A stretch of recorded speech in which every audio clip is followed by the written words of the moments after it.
Ma olen tulnud siia Tartusse, et teha oma töövarju kõigepealt hommikul tehnikuna ja pärastlõunas rahatöötluses. Sellisena näen ma välja tsiviilis.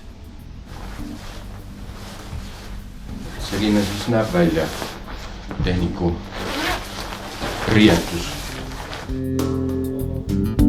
Olen siin siis tehnika osakonnas ja ootan, millal kuhugi objektile lähme, et vaadata, kuidas töö reaalselt toimub.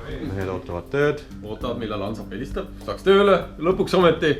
Meie heale töövarjule mõtlesime välja ATM-i valveseadmel GSM-i mooduli vahetuse täna.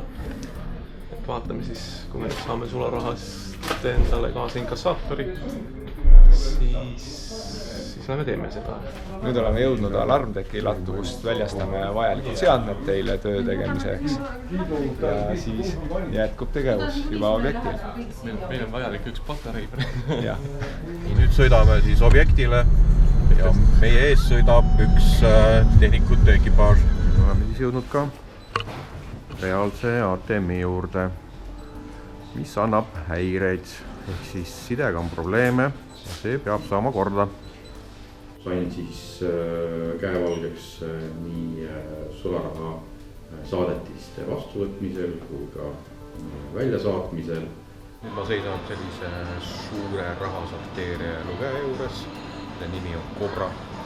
Cobra on meil kasutusel olnud aastast 2007 ja teinud tööd nii krooni ajal kui eurode ajal. Iseenesest seade on suur, kohmakas, sagedasti esineb ummistusi ja ootus on meil, et me saame selle seadme vahetatud väga kiiresti kaasaegsema seadme vastu, et siis töö muutuks veelgi kiiremaks ja efektiivsemaks. Sularaha lugemise sorteerimisseade sai välja vahetatud uue väga kaasaegse seadmega, mis siis on oluliselt kiirem, kindlam ja vastupidavam. Nii et selle ajaloolise hetke juures olla oli äärmiselt tore ja mul on väga hea meel, et oleme teinud investeeringu, mis teeb meie tööprotsessid kiiremaks, efektiivsemaks ja meie inimestel on parem ja mugavam töötada.